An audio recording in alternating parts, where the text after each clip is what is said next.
Baik, Assalamualaikum warahmatullahi wabarakatuh, Ibu dan teman-teman semua. Saya Lilis Dalianis, NIM 18035088. Di sini saya akan mempresentasikan proposal yang berjudul Pengaruh Model Problem-Based Learning terhadap hasil belajar siswa materi larutan elektrolit dan non-elektrolit.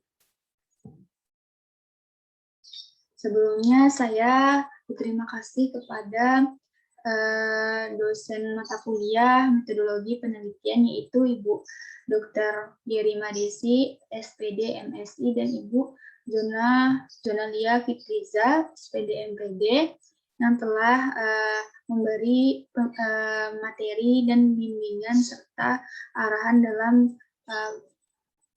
pembuatan proposal ini, dan juga Bapak dosen pembimbing saya, yaitu Pak Iswendi, yang juga memberikan arahan dalam pembuatan proposal ini. Baik, saya akan masuk ke presentasi yang pertama, yaitu pada bab 1, di mana di sini ada poin latar belakang, identifikasi masalah, pembatasan masalah, perumusan masalah, tujuan penelitian, dan manfaat penelitian. Baik, saya akan masuk ke poin yang pertama, yaitu latar belakang. Mengapa saya memiliki pikiran untuk membuat penelitian ini? Yang pertama yaitu hal ini dikarenakan rendahnya hasil belajar siswa dan tingkat belajar siswa juga masih rendah dalam materi kimia, khususnya larutan elektrolit kuat dan larutan elektrolit, khususnya untuk materi larutan elektrolit dan non-elektrolit. Maaf tadi. Nah, berdasarkan beberapa artikel dan pengamatan yang telah saya lakukan, yaitu hal ini disebabkan salah satunya karena proses pembelajaran masih berpusat pada guru. Dan juga hal ini disebabkan karena proses pembelajaran di dalam kelas hanya diarahkan pada kemampuan anak untuk menghafal pengetahuan yang telah diberikan oleh pendidik. Peserta didik memiliki peran aktif dalam upaya menemukan pengetahuan, konsep, teori, dan kesimpulan, tidak hanya mengumpulkan teori dan fakta. Ketika peserta didik hanya menghafal teori yang sudah ada di teks tanpa diberikan kesempatan untuk mengembangkan kemampuan berpikir yang lebih tinggi, menyebabkan generasi muda tidak pernah diarahkan menjadi manusia yang cerdas, kreatif, inovatif, serta mampu memecahkan masalahnya sendiri. Nah, karena hal inilah peneliti berpikir bagaimana cara untuk meningkatkan hasil belajar siswa dan tingkat pemahaman siswa agar siswa tersebut lebih kreatif, inovatif, dan aktif serta kritis dalam berpikir dan menemukan konsep dari materi tersebut. Nah, untuk materi larutan materi kimia, khususnya untuk materi kimia ini kan sangat berkaitan dengan kehidupan sehari-hari. Nah, jika dalam proses pembelajaran siswa dihadapkan pada seumpamaan dengan misalnya suatu materi tersebut dikaitkan dengan permasalahan atau suatu fenomena yang terjadi dalam kehidupan sehari-hari, maka peserta didik akan lebih mudah dalam memahami dan menemukan konsep dari materi tersebut. Nah, untuk mencapai tujuan agar peserta didik mudah memahami konsep, materi, dan dapat meningkatkan hasil belajar dari peserta didik itu sendiri, di sini tentu akan didukung oleh model pembelajaran yang tepat untuk digunakan dalam proses belajar mengajar. Nah, di sini dalam penelitian ini peneliti ingin mengujikan model PBL dalam meningkatkan hasil belajar siswa ini, melihat pengaruhnya apakah bisa meningkatkan hasil belajar siswa atau tidak. Nah, kenapa mode PBL? Nah, di sini mode PBL ini dapat diaplikasikan dalam kehidupan sehari-hari, di mana nantinya peserta didik akan dihadapkan kepada masalah terlebih dahulu. Nah, masalah ini bisa kita aplikasikan dalam kehidupan sehari-hari. Nah, dari masalah tersebut, peserta didik akan mendapatkan konsep, teori, kesimpulan, dan memecahkan masalah yang telah kita hadapkan sebelumnya kepada peserta didik. Nah, di sini juga akan melatih kemampuan peserta didik untuk berpikir kritis. Nah, apabila nantinya peserta didik dihadapkan dengan masalah dalam kehidupan nyata yang berkaitan dengan materi ini, maka peserta didik tersebut akan lebih mudah dalam memecahkan masalah tersebut. Nah, kita akan lanjut ke poin kedua, yaitu identifikasi masalah. Nah, identifikasi masalahnya ada 3 poin. Yang pertama yaitu lemahnya proses pembelajaran di Indonesia. Yang kedua yaitu pembelajaran yang masih berpusat pada guru. Nah, pada umumnya proses pembelajaran walaupun masih K13, tapi masih banyak proses pembelajaran itu yang hanya memanfaatkan semua informasi, peserta didik menampung semua informasi yang terdapat dari guru tanpa mencari tahu sendiri konsep, teori, dan kesimpulan dari materi tersebut. Nah, yang ketiga yaitu metode mengajar yang masih kurang tepat untuk meningkatkan pemahaman dan hasil belajar siswa materi larutan elektrolit dan non-elektrolit. Nah, untuk pembatasan masalahnya, di sini peneliti ingin melihat pengaruh model pembelajaran PBL terhadap hasil belajar siswa materi larutan elektrolit dan non-elektrolit. Baik, lanjut ke tujuan penelitian. Tujuan penelitian yang pertama, kegunaan dari guru. Nah, setelah dilakukan penelitian ini, diharapkan guru dapat memilih model dan metode pembelajaran yang tepat untuk meningkatkan hasil belajar siswa. Nah, kegunaan bagi siswa, setelah melakukan penelitian, diharapkan siswa dapat meningkatkan hasil akademiknya dan juga menciptakan siswa yang memiliki prestasi yang lebih tinggi. Oke, lanjut ke bab 2. Yang pertama yaitu kajian teori. Nah, kajian teorinya yang pertama yaitu larutan elektrolit. Larutan elektrolit merupakan larutan yang dapat menghantarkan arus listrik. Larutan ini terbagi dua, ada larutan elektrolit kuat dan ada larutan elektrolit lemah. Larutan elektrolit kuat adalah larutan yang apabila dilarutkan senyawa yang apabila dilarutkan ke dalam air, maka dia akan terionisasi sempurna. Apa contohnya? Yaitu NaCl. NaCl ketika dimasukkan ke dalam air, maka dia akan terionisasi sempurna menjadi Na+ dan Ca-. Apa yang dimaksud dengan terionisasi sempurna? Nah, ketika dilarutkan ke dalam air, senyawa tersebut hanya terpecah menjadi 2 ion, yaitu Na+ dan Ca-. Tidak ada senyawa utuh dari NaCl tersebut di dalam air. Nah, apabila senyawa tersebut dialirkan dengan arus listrik, maka dia akan menghasilkan nyala lampu yang terang. Nah, untuk larutan elektrolit lemah, itu dia terionisasi tapi hanya sebagian. Apa contohnya? CH3COOH. CH3COOH ketika dilarutkan ke dalam air, maka dia akan terionisasi menjadi CH3COO- dan H+.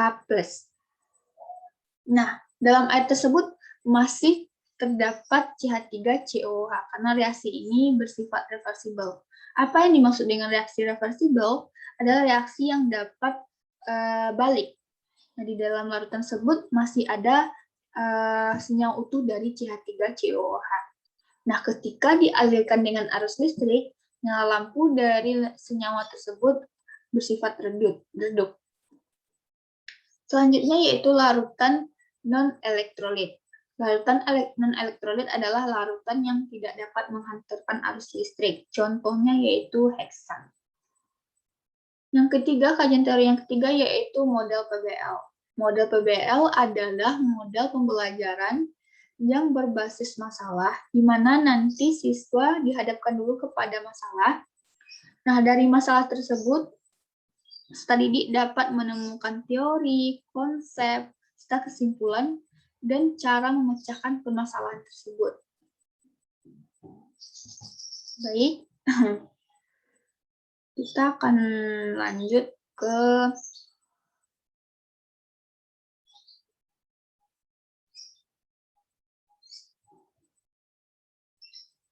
penelitian yang relevan.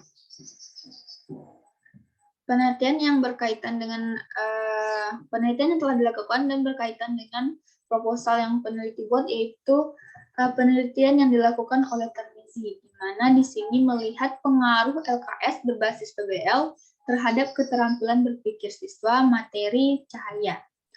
Nah, yang kedua yaitu penelitian yang dilakukan oleh Pinta Medina yang berjudul Analisis Miskonsepsi Siswa kelas 10 pada materi larutan elektrolit dan non-elektrolit serta reaksi oksidasi dan reduksi dalam pembelajaran kimia.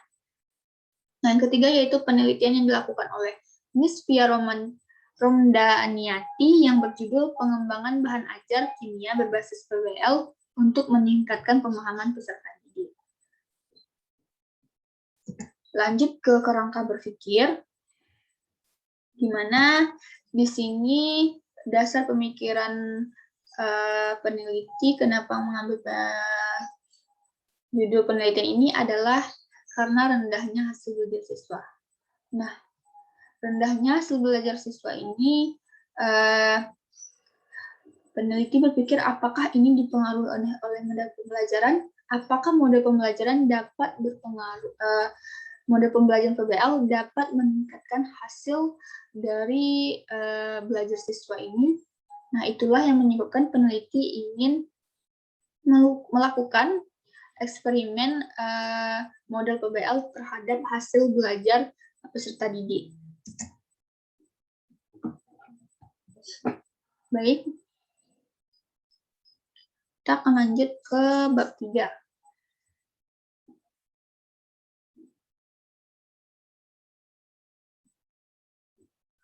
Untuk bab 3, poin pertama jenis penelitiannya yaitu eksperimen. Nah, model eksperimen ini adalah metode yang nantinya di mana ada dua kelas yang akan diuji cobakan. Yang pertama yaitu kelas kontrol, di mana kelas yang tidak diberikan tindakan seperti eksperimen dari model PBL. Dan yang kedua ada kelas eksperimen itu sendiri, di mana nantinya akan diberi tindakan berikan tindakan dengan metode pembelajaran PBL. Nah, definisi operasional larutan elektrolit, larutan non-elektrolit, dan model PBL. Lanjut ke populasi dan sampel.